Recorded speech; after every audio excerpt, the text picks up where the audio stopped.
Shalom, damai di hati, Bapak Ibu Saudara yang dikasihi dan diberkati oleh Tuhan kita Yesus Kristus. Baiklah, saat ini jumpa lagi dengan saya, Pendeta Verlina Lahiwu. Saya adalah pendeta di Jemaat Gemim Getsemani Madidir. Saya sangat senang boleh menjumpai Bapak Ibu Saudara lewat media YouTube yang saya bagikan saat ini, dan semoga kita semua ada dalam penyertaan dan pemeliharaan Tuhan. Bapak Ibu Saudara, saat ini kita masuk di Minggu Sengsara yang kelima, dan seperti biasa saya akan men-share kebenaran firman Tuhan dalam kitab Matius pasal 27 ayat 1 hingga ayatnya yang ke-10, di mana ini bagian bacaan dari tanggal 6 April sampai 12 April 2025. Bersyukur ya, kita semua boleh ada di bulan yang baru, yaitu bulan April di minggu pertama ini. Dan saat ini mari kita membaca bagian firman ini secara bersama-sama. Kalau Bapak Ibu Saudara sedang memegang Alkitab, mari kita membaca bagian firman ini. Saya membaca Alkitab edisi yang kedua. Diberikan judul Yesus diserahkan kepada Pilatus, kematian Yudas. Pada waktu pagi, semua imam kepala dan tua-tua bangsa Yahudi membuat rencana untuk membunuh Yesus. Mereka membelenggu dia lalu membawa dan menyerahkan dia kepada gubernur Pilatus. Pada waktu Yudas yang menyerahkan dia melihat bahwa Yesus telah dijatuhi hukuman, ia menyesal lalu mengembalikan uang yang 30 perak itu kepada imam-imam kepala dan tua-tua. Ia berkata, "Aku telah berdosa karena menyerahkan darah orang yang tak bersalah." Jawab mereka, "Apa urusan kami dengan itu? Itu urusanmu sendiri." Ia pun melemparkan uang perak itu ke dalam bait suci lalu pergi dari situ dan menggantung diri. Imam-imam kepala mengambil uang perak itu dan berkata, "Tidak diperbolehkan memasukkan uang ini ke dalam peti persembahan, sebab ini uang darah." Sesudah berunding, mereka membeli dengan uang itu tanah yang disebut tanah tukang periuk untuk dijadikan tempat pekuburan orang asing. Itulah sebabnya tanah itu sampai pada hari ini disebut tanah darah. Dengan demikian digenapi firman yang disampaikan melalui Nabi Yeremia. Mereka menerima 30 uang perak, yaitu harga yang ditetapkan untuk seorang menurut penilaian yang berlaku di antara orang Israel, dan mereka memberikan uang itu untuk tanah tukang periuk seperti yang dipesankan Tuhan kepadaku. Demikianlah firman Tuhan. Shalom, damai di hati. Bapak Ibu Saudara yang diberkati Tuhan, demikianlah firman Tuhan yang sudah kita bacakan tadi. Dan tema yang diangkat adalah penyesalan karena telah menyerahkan darah orang yang tak bersalah. Saudara-saudara, setiap tahun kita ada dalam pemaknaan akan minggu-minggu sengsara. Sehingga setiap bagian firman yang kita renungkan selalu berbicara tentang apa yang dialami oleh Tuhan Yesus. Bagaimana ia bertahan menghadapi penderitaan, siksaan, celaan, ya, diolok-olok. Bagaimana ia memikul salib dan bagaimana ia disalibkan. Bahkan pun dalam penghayatan minggu-minggu sengsara ini selalu disebutkan orang-orang yang terkenal ini, saudara, ya. Yudas, Petrus, ya, Pilatus, Herodes, ya. Ini orang-orang yang terkait langsung dengan apa yang dialami Yesus pada waktu Yesus disalibkan. Nah, makanya saudara yang diberkati Tuhan, nama-nama ini tidak asing bagi kita. Karena kalau pecumu Yudas, orang pasti tahu bahwa Yudas itu pengkhianat, ya. Kalau cumu Petrus, orang pasti tahu bahwa Petrus ini pernah menyangkal Yesus. Dan ketika cumu Pak Pilatus, orang tahu bahwa Pilatus ini cuci tangan, saudara, ya. Makanya kadang jaga orang kalau cuci tangan dia bilang Pilatus dia. Nah, Bapak Ibu Saudara yang diberkati oleh Tuhan kita Yesus Kristus, Yang penting jangan sampai orang cuma tompe nama kalau bilang Yudas dia, saudara, atau Petrus dia, atau Pilatus. Nah, saudara yang diberkati Tuhan, bagian firman yang kita baca ini ya sering diulang, dibaca, direnungkan setiap penghayatan Minggu Sengsara.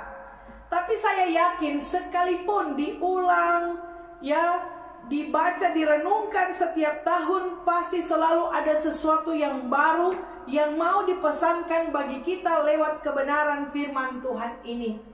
Saudara-saudara, di sini Matius membagi dua bagian cerita. Pertama, diceritakan bagaimana Yesus diserahkan kepada Pilatus, dan kemudian Matius menceritakan bagaimana kematian Yudas. Nah, saudara, apa sebenarnya pesan firman Tuhan bagi kita lewat perenungan firman ini? Bagian Alkitab di sini dikatakan dalam Matius pasal 27 ini dikatakan, pada waktu pagi semua imam kepala dan tua-tua bangsa Yahudi membuat rencana untuk membunuh Yesus. Mereka membelenggu dia lalu membawa dan menyerahkan dia kepada gubernur Pilatus. Saudara, Alkitab mengatakan imam-imam kepala. Jadi ini bukan cuma imam bawahan, imam kepala ini adalah para petinggi Yahudi. Jadi dikatakan bahwa semua imam kepala, jadi ini personil lengkap, saudara, ya. Dan tua-tua bangsa Yahudi, tua-tua bangsa ini adalah orang awam yang terpandang, yang merupakan bagian atau anggota dari sidang tertinggi di Yudea. Dan Pilatus sangat jelas, Alkitab mengatakan bahwa dia adalah seorang gubernur Romawi, di mana dia adalah wakil pemerintah Romawi yang ditempatkan di daerah Yudea, tapi wilayah kekuasaannya mencakup juga Samaria. Nah, bayangkan saudara, Alkitab bilang ini dunia masih pagi, ya. Pada waktu pagi, jadi masih pagi ini, saudara. Bapak ibu saudara, orang kalau pagi bikin apa? Ya, pasti bangun pagi, berdoa, baca Alkitab, ya, memuji Tuhan. Ada juga bangun ibu-ibu pagi-pagi semua masak, semua nimpang, ya. Ada sini yang bangun pagi bakar rota, saudara. Saudara yang diberkati Tuhan, Alkitab mengatakan, ya, waktu pagi mereka sudah membuat rencana untuk membunuh Yesus. Bayangkan saudara, ini imam-imam kepala dan tua-tua bangsa Yahudi. Mereka dikenal baik, mereka dikenal orang-orang bagus. Ini orang-orang terpandang, ya. Apalagi imam kepala ini rohaniawan, saudara, ya, orang-orang rohani, ya, namanya imam. Orang itu kerja di bait Allah, ya, orang itu kerja di bait suci. Bayangkan, bait suci, bait Allah, saudara. Ternyata jabatan rohani tidak jadi ukuran perbuatannya baik, saudara, ya. Orang yang seharusnya rohani tapi jadi preman.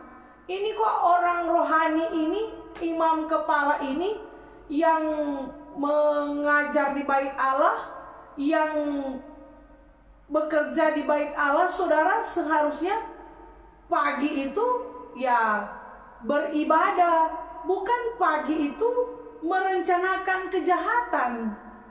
Di Alkitab mengatakan bahwa mereka ini bersekongkol, mereka ini bersepakat dalam kejahatan. Apa yang mereka akan lakukan? Mereka mau membunuh Yesus. Dunia para masih pagi, so ada niat jahat, saudara. Orang kalau bangun pagi itu seharusnya niatnya baik, bukan masih pagi niat so jahat, ya. Mereka mau membunuh Yesus. Bayangkan, ini masih pagi, bukan berdoa, bukan baca Taurat, baca firman. Masih pagi sobat gosip, saudara, ya. Masih pagi sobat skongkol dalam kejahatan. Bayangkan, ya.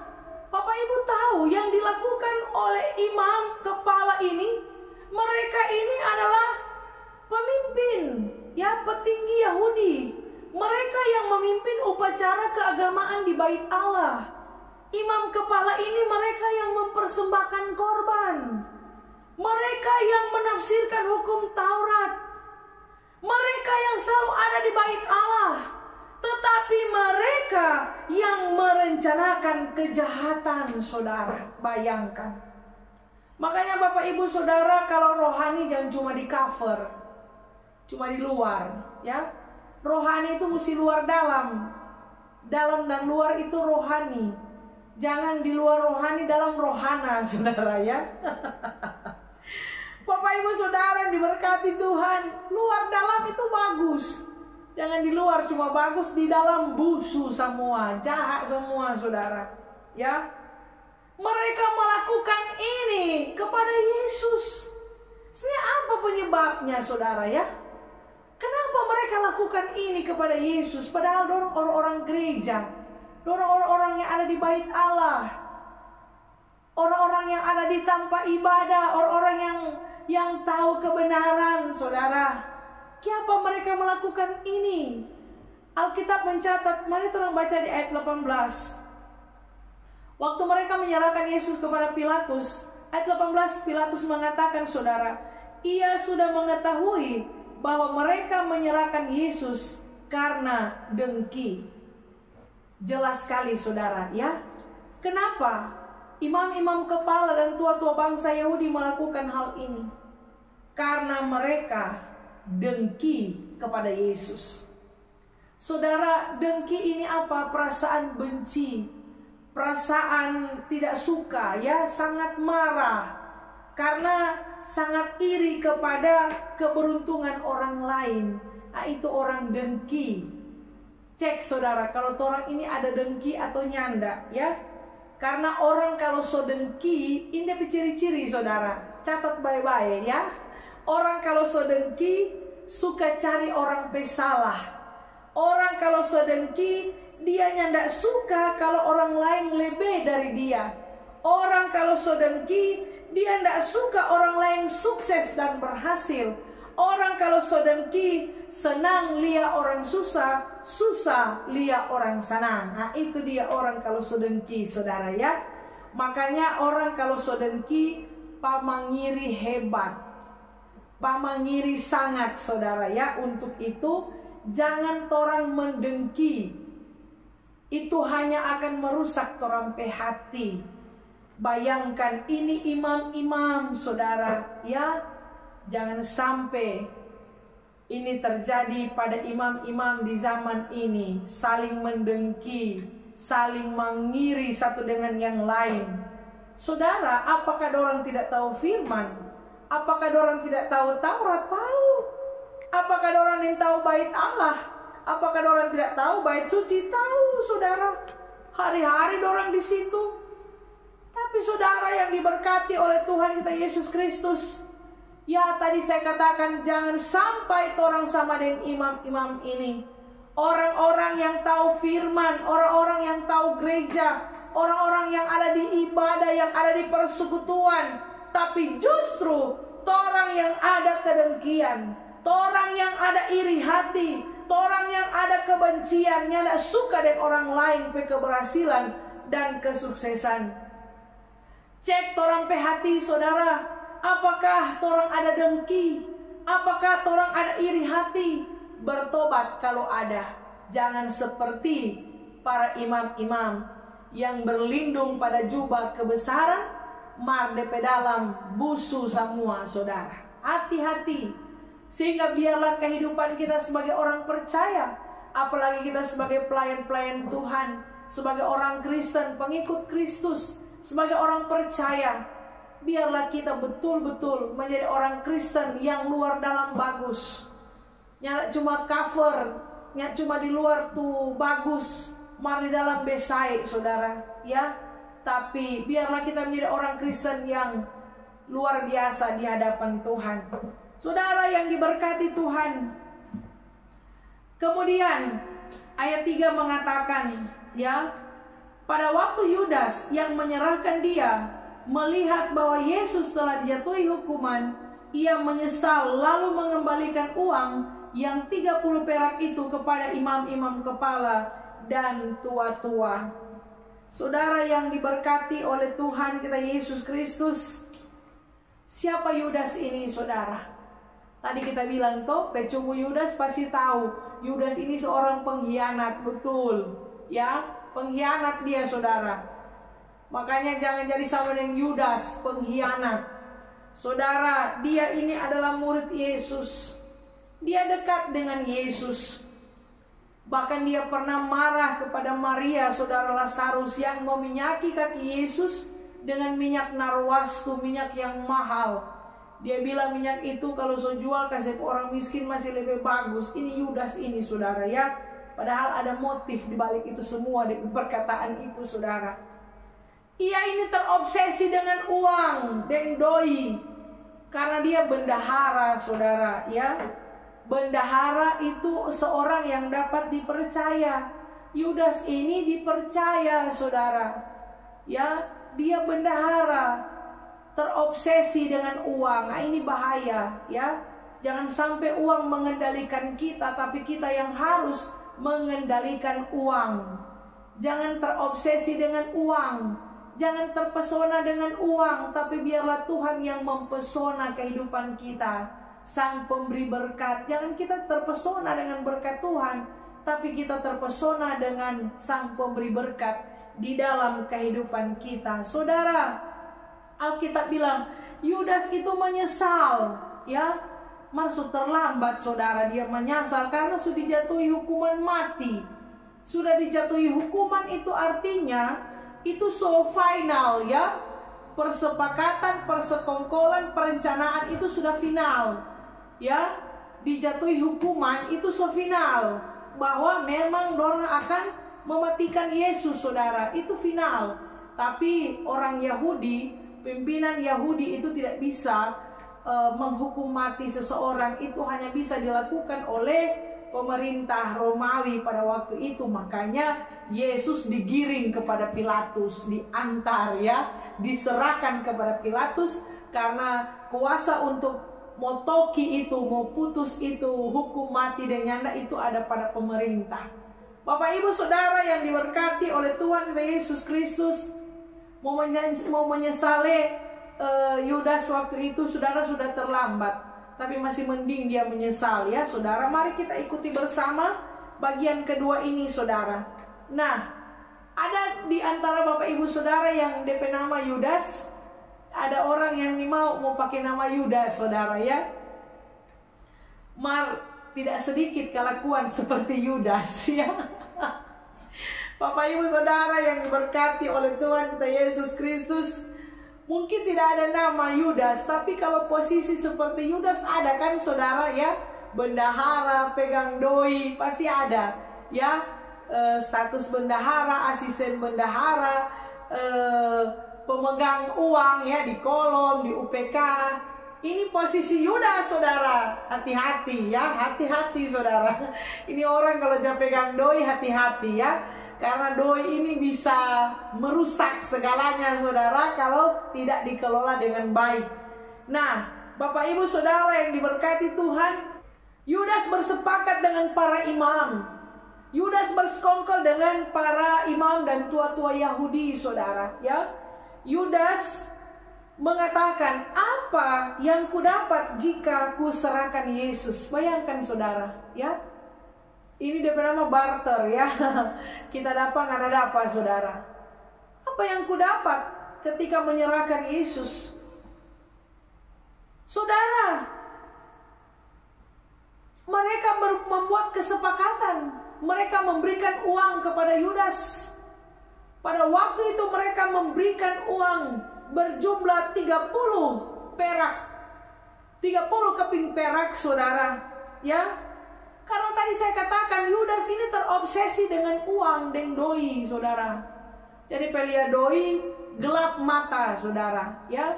Pelia doi langsung silau, men.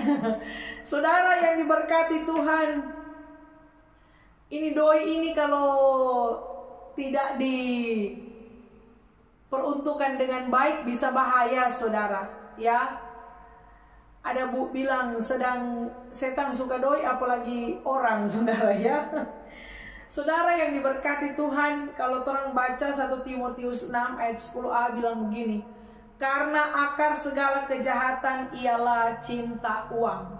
Hati-hati saudara, orang kalau secinta uang itu jadi orang yang tamak.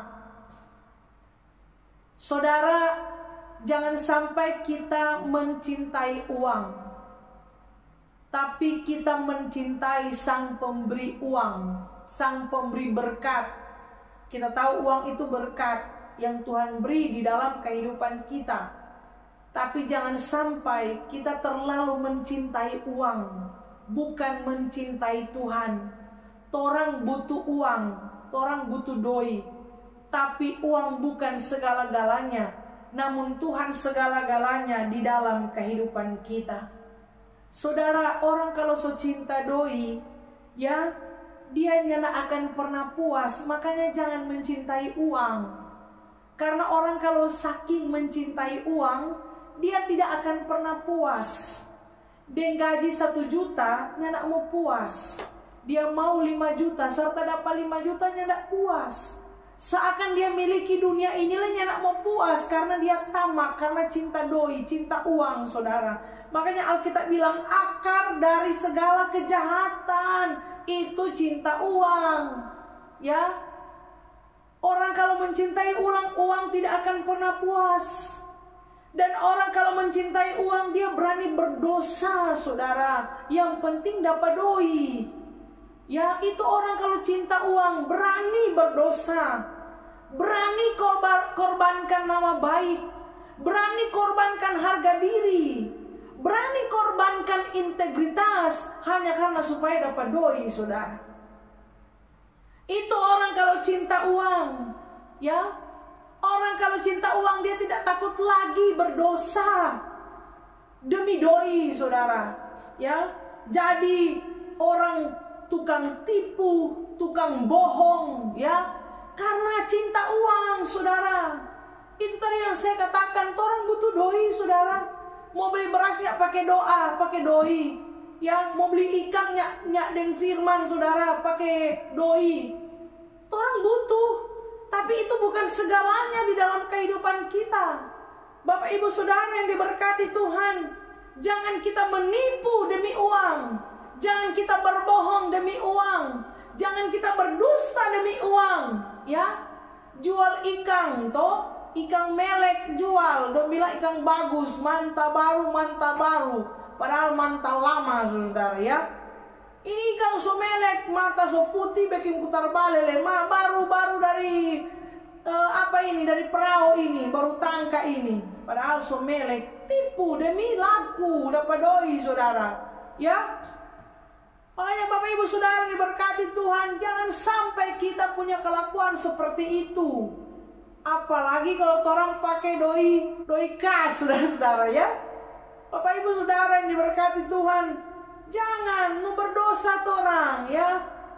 Makanya orang yang pegang keuangan ini hati-hati, ya. Para orang-orang yang memegang keuangan, hati-hati. Kalau orang hamba-hamba Tuhan, pelayan Tuhan, pegang doi langsung store. Jangan pegang lama-lama, saudara, ya. Jangan lama-lama tuh doi patompe tangan, apalagi doi besar, ya. Iblis besar lah, saudara, mau goda, iyo tuh, saudara. Ya, hati-hati. Ya, jangan sampai orang terjebak pada siasat iblis. Karena suka beli barang mewah, oh pakai yo dulu doi derma, saudara. Iyo toh, jangan Bapak Ibu Saudara. Ya, Tuhan yang berkenan, Tuhan yang mau berkati. Ya, jangan bawa masuk uang haram di dalam rumah, jangan. Ya, jangan kasih makan anak-anak kita dengan doi yang tidak halal, saudara. Ya, doi dari batipu, doi dari pancuri, jangan, saudara. Doi korupsi, jangan bawa dalam rumah, saudara. Ya, mau kumabal tuh anak-anak, saudara. Ya, mau sakipuru. Makanya saudara yang diberkati Tuhan, Tuhan itu ingat semua, saudara. Mika 6 ayat 10 bilang gini, masakan aku melupakan harta benda kefasikan di rumah orang fasik, dan takaran Eva yang kurang dan terkutuk itu, Tuhan tidak lupa. Firman bilang, masakan aku melupakan harta benda kefasikan di rumah orang fasik. Tuhan yang lupa, saudara, ya. Tuhan yang lupa berapa banyak Anda pakai, saudara, ya. Tuhan yang lupa berapa banyak uang haram yang Tuhan bawa dalam rumah. Tuhan tidak lupa, saudara, ya. Hati-hati. Kau orang pakai untuk manipulatif, saudara, hati-hati, ya. Tuhan akan lupa berapa uang haram yang masuk ke rumah kita, berapa uang haram yang tidak halal yang masuk ke dompet kita, ke rekening kita, ke popoji kita, saudara. Tuhan yang melupa. Tuhan tahu berapa semua, saudara, ya. Bapak Ibu Saudara yang diberkati Tuhan, saat ini sebagai hamba Tuhan, saya mau katakan bahwa Tuhan sanggup memberkati kita tanpa harus berdusta, tanpa harus menipu, tanpa harus berbohong, tanpa harus merampok, tanpa harus mencuri. Ya, Tuhan sanggup memberkati kehidupan kita, saudara. Alkitab bilang, kita tidak akan jadi kaya jika Tuhan tidak memberkati. Susah payah orang tidak akan menjadikan dia kaya kalau Tuhan yang berkati, saudara. Ya, artinya segala apa yang kita kerjakan tanpa Tuhan semua sia-sia, saudara. Makanya Tuhan itu sanggup berkati orang pe kehidupan. Makanya kalau orang kerja, mari kerja dengan jujur, kerja dengan baik, kerja dengan bagus. Ya, jangan kerja tipu-tipu, saudara. Saudara, mungkin orang yang lihat Tuhan dah lihat apa yang orang backing. Orang akan terima akibatnya, karena apa yang kau tabur itu juga yang akan engkau tuai. Ya, Tuhan sanggup kok memberkati kehidupan kita tanpa harus menipu, tanpa harus berdusta. Tapi kenapa kita harus menipu? Kenapa kita harus berdusta? Ada banyak orang jatuh pada kasus ini, saudara. Ada banyak orang jatuh pada titik ini, saudara. Banyak hari ini firman Tuhan mau bilang, bertobat. Ini yang dialami oleh Yudas, yang hanya karena uang dia terobsesi dengan 30 keping perak, saudara. Dia terobsesi dengan doi. Ya, doi, sekali lagi doi, saudara. Orang oleh otak cuma doi, dia akan menghalalkan segala cara, saudara, supaya dapat doi. Itu kalau di otak doi, saudara. Makanya hati-hati, ya, Bapak Ibu Saudara yang diberkati oleh Tuhan. Alkitab bilang ini uang darah, saudara. Uang darah itu apa? Uang ini dibayarkan untuk memastikan suatu kematian, dan kematian yang dimaksud adalah kematian orang yang tak bersalah, ya. Dan uang darah ini waktu Yudas kasih balik, ini tidak dibenarkan untuk memasukkan uang ini ke dalam peti persembahan, ya. Jangan sampai pada orang ada uang darah, saudara, dalam pengertian uang yang halal, ya. Saudara yang diberkati oleh Tuhan Yesus Kristus, tidak dibenarkan memasukkan uang ini padahal dompet doi itu, saudara, tapi dihitung sebagai uang darah. Dari mana tuh doi, saudara? Kira-kira imam sama pedoi itu ini uang dari bait Allah, saudara. Bayangkan, doi kasih nom pakai, saudara. Bapak Ibu Saudara yang diberkati Tuhan, hati-hati terus mau pakai doi kas. Tuhan pedoi itu, saudara, ya. Bapak Ibu Saudara yang diberkati oleh Tuhan kita Yesus Kristus, hal ini menegur kita semua, mengingatkan kepada kita semua, supaya Tuhan jadi pribadi-pribadi yang benar dan berintegritas di hadapan Tuhan, penuh dengan kejujuran. Ketika kita dipercayakan menjadi pemegang keuangan, biar Tuhan jadi orang jujur, ya. Jadi orang yang mempertaruhkan segala sesuatu demi kemuliaan Tuhan. Jadilah pribadi yang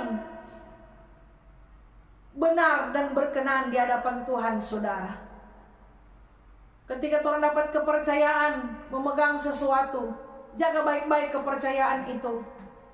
Karena yang memberikan itu bukan manusia tapi Tuhan. Amin, saudara.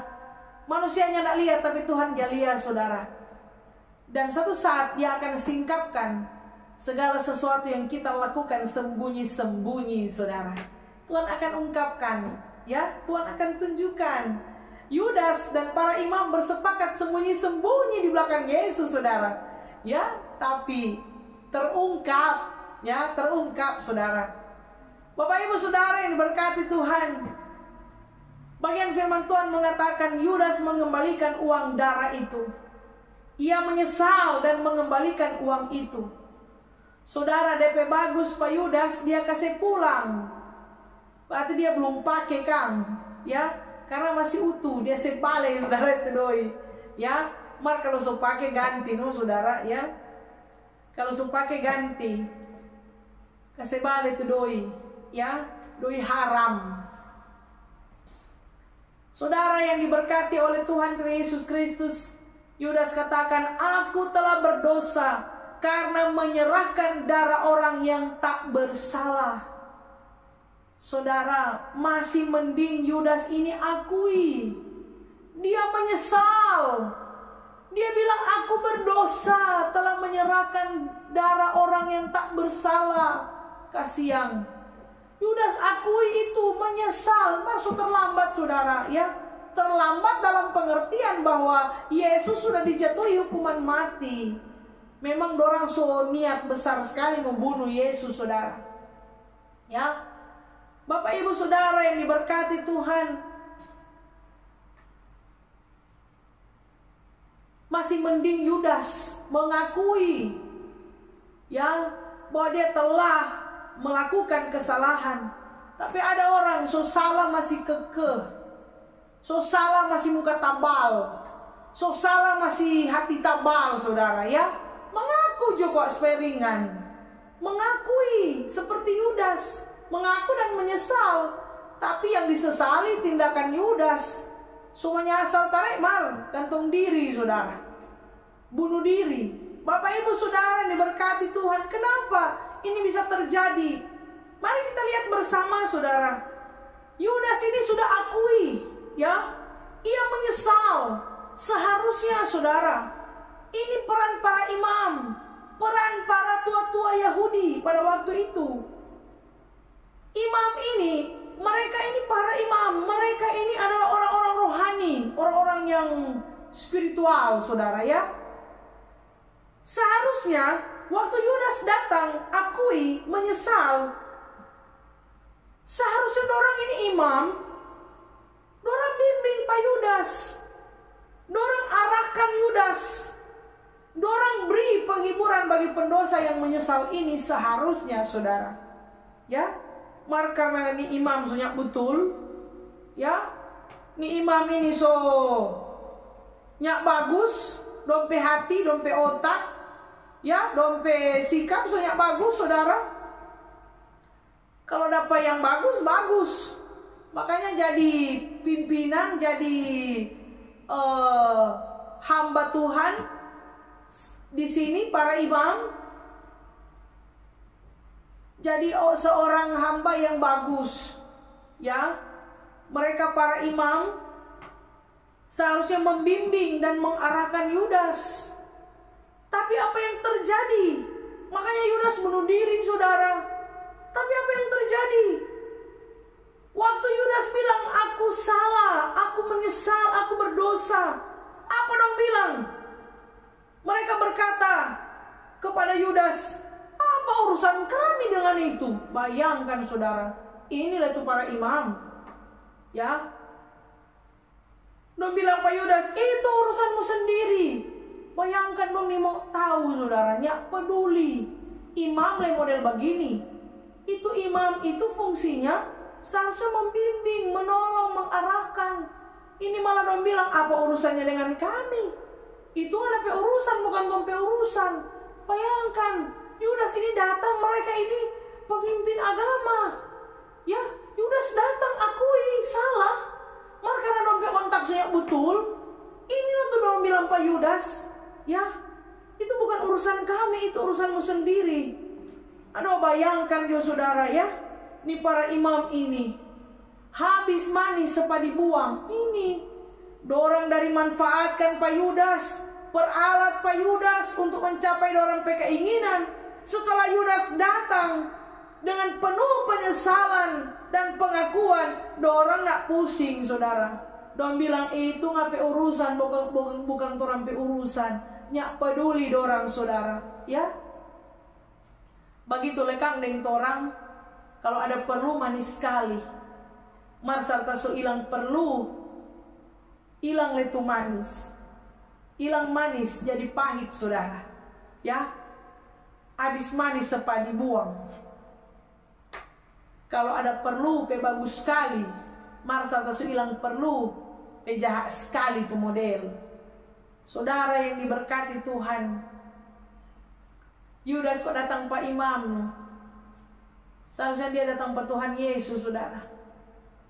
Makanya dia melakukan tindakan bunuh diri.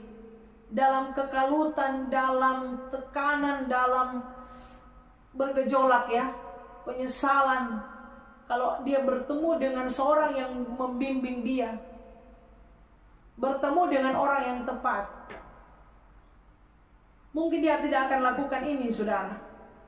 Tapi para imam bilang, itu ngape urusan, bukan torang pe urusan. Jangan sampai kita, orang-orang yang ada dalam persekutuan, menjadi orang-orang yang egois, tidak peduli dengan orang-orang di sekitar kita. Saudara, kalau torang punya tanggung jawab untuk membimbing, mengarahkan, mari torang kerjakan torang pe bagian, mari torang lakukan torang pe tugas. Jangan torang bilang itu ngape urusan, bukan torang pe urusan. Saudara yang diberkati Tuhan, Tuhan tidak sama dengan para imam dan tua-tua bangsa Yahudi ini.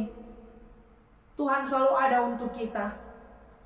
Tuhan sekali-kali tidak akan pernah membiarkan dan meninggalkan kita. Para imam bisa mengecewakan hamba Tuhan, para hamba Tuhan mungkin bisa mengecewakan kita.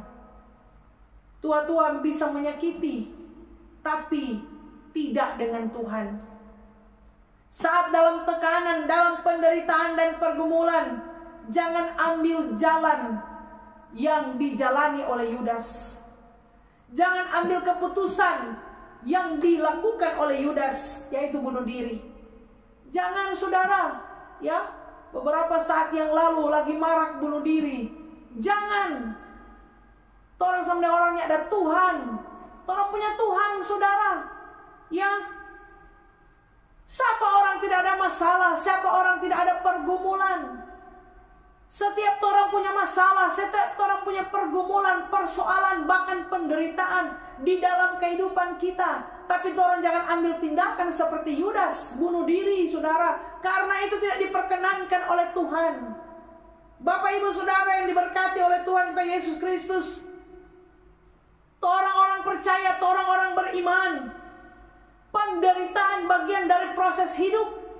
Kalau orang ada tekanan, ada pergumulan, persoalan yang hebat, itu bagian dari proses hidup yang harus kita lewati dan jalani di dalam kehidupan kita.